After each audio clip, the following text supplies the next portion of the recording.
और जिनके ऊपर अभी अभी सवारी आई है, कुछ समय कुछ महीने हुए हैं, और वो ये गलती करते हैं। और गलती क्या है वो सुनिए। होता क्या है कि जब कोई सवारी आपसे प्रसन्न होकर आपके ऊपर आती है, आपके ऊपर आना शुरू हो गई, तो उस समय पर उस सवारी का जो वेग होता है वो बहुत ही कम होता है।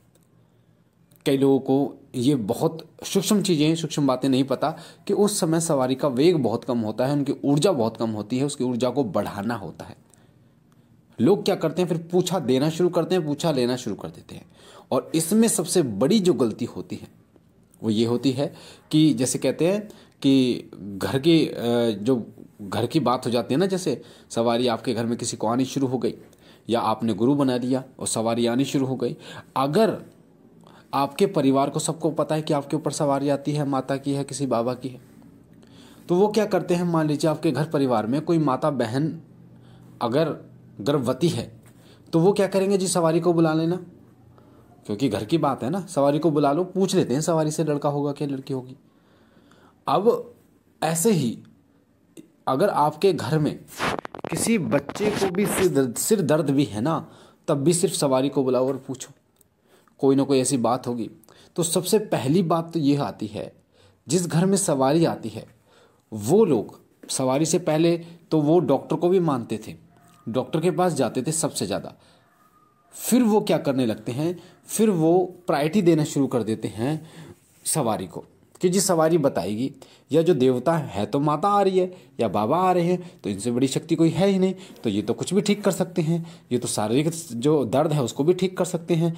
और कोई सिर दर्द है, पैर में दर्द है, चोट लग गई अगर, तो आप सवारी को बुलाओ, सवारी से पूछो कि भगवान हम तो आपकी इतनी पूजा कर रहे हैं, फिर बताओ मुझे एक्सीडेंट क्यों हुआ, मुझे चोट क्यों लगी। तो इस चीज़ को लोग समझते नहीं हैं कि जो आपका प्रारब्ध है, जो प्रारब्ध है, जो आपको भुगतना है वो तो भुगतना पड़ेगा। लोगों को ये पता ही नहीं है कि शक्तियाँ कार्य कैसे करती हैं। जो ईश्वर है, जो भगवान है, वो कार्य करते हैं आपके परेशानी, आपके दुख, आपके प्रारब्ध को कम करने का कार्य करते हैं, ना कि उसको ख़त्म करने का कार्य करते हैं। इससे आप ऐसे समझ सकते हैं कि मान लीजिए आपके सिर पर 10 किलो का वजन वाला पत्थर गिरने वाला था, तो पत्थर जो गिरने वाला था वो तो गिरेगा, पत्थर का गिरना आपका प्रारब्ध है, वो तो भुगतना पड़ेगा। पर जो पत्थर का वजन है, यानी जो दुखों का पहाड़ है, वो आपका कम हो जाएगा। जब वो पत्थर गिरेगा तो 10 ग्राम 20 ग्राम का वजन उसका हो जाएगा, यानी कि जो 10 किलो का वजन जो आपको ज़्यादा परेशानी देने वाला था, उतनी परेशानी फिर आपको नहीं होगी। तो ये भगवान का कार्य होता है, या इस आपके इष्ट देव का या देवता का कार्य होता है, या देवी का कार्य होता है, जिनकी हम पूजा करते हैं, जिनको हम अपने जीवन में सम्मिलित करते हैं। तो जिनको इसके बारे में नहीं पता, वो इस वीडियो को ध्यान से सुन लेना, तो आपको समझ में आ जाएगा। क्योंकि होता क्या है कि अगर आपके घर में कोई देव सवारी नहीं आती, तो अगर आपको कोई दिक्कत होती है, एक्सीडेंट होती है, तो आप कोई प्रतिक्रिया नहीं करते भगवान के प्रति। ज़्यादा ज़्यादा आप रो लेते हैं, भगवान से प्रार्थना कर लेते हैं कि भगवान ये ऐसे कैसे हो गया, मैं तो आपकी इतनी पूजा करता हूँ। पर होता क्या है कि जब सवारी आनी शुरू हो जाती है, तब लोगों का जो एक झुकाव है आपके घर परिवार का, वो बढ़ना शुरू हो जाता है उस देवता के प्रति, कि जी सवारी बुलाओ, हर छोटी छोटी बात पर सवारी बुलाओ, सवारी बुलाओ। अब ये बात आप समझिए, सवारी का वेग वो नहीं है, पहली बात तो सवारी का वेग जो है वो नहीं है जो आपको वो बता सके।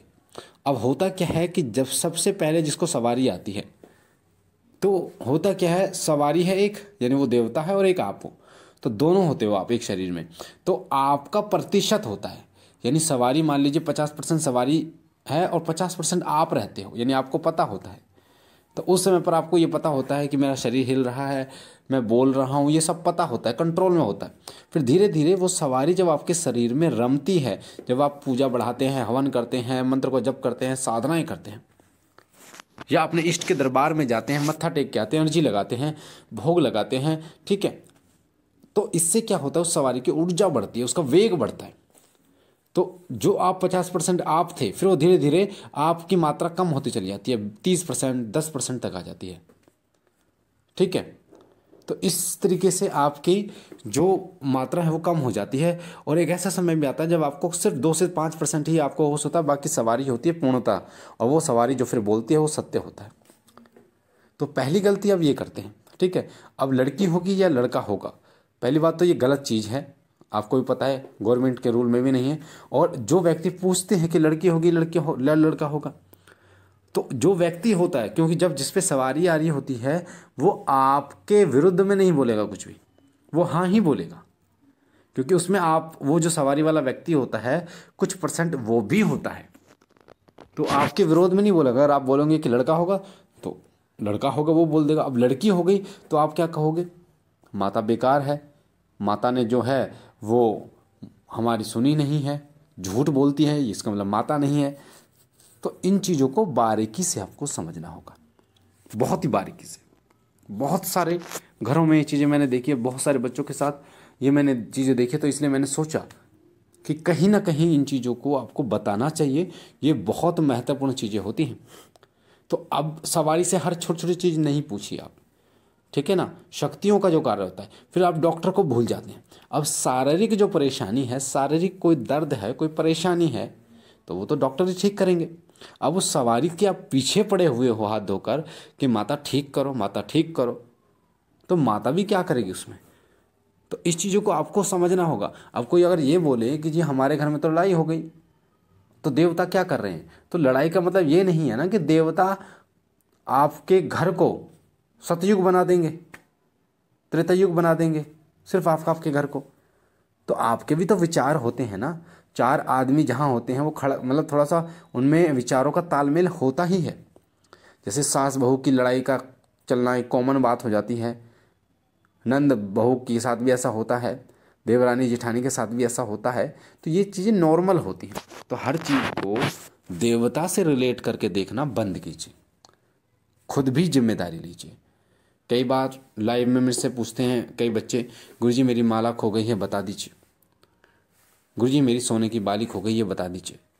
तो हम यहाँ अध्यात्म से जुड़ी चर्चाएं करने के लिए बैठे हैं, अध्यात्म से जुड़ा कोई प्रश्न है तो उसके लिए बैठा हूँ मैं। पर कई बच्चे ऐसे ऐसे प्रश्न पूछते हैं, तो उनको खुद को सोचना चाहिए कि आप अपने आप को ये भूल चुके हो, यानी कि हाँ सामने वाला बैठा तो है, बाली है, माला है, इन चीज़ों को आपको ध्यान रखना चाहिए। फिर लोग जो है वो लापरवाह हो जाते हैं, एक चीज़। दूसरी चीज़ ये कि कभी भी जब तक एक साधक की जिस पे सवारी आ रही है, अब जब तक उसकी वाणी सिद्ध नहीं होती, जब तक उसकी वाक सिद्धि उसे नहीं मिलती, तब तक वचन झूठे होते हैं। तो ये लोगों को नहीं पता, इसलिए वाक सिद्धि होना बहुत जरूरी है। कोई साधना कीजिए, साधना में संकल्प में वाक सिद्धि की प्रार्थना कीजिए अपने इष्ट देव से, और जब आपकी धीरे धीरे वाक सिद्धि होगी तो आपके इष्ट की कृपा मिलेगी, और साथ साथ में आपको पता चलेगा कि हाँ कैसे वचन सत्य होते हैं। तो मुझे आशा है बाबा भोलेनाथ की कृपा पर बनी रहे, आपको ये चीज़ें समझ में आई होगी, और हम मिलते हैं एक नई जानकारी के साथ। तब तक के लिए ओम नमः शिवाय, ओम नमः शिवाय, ओम नमः शिवाय।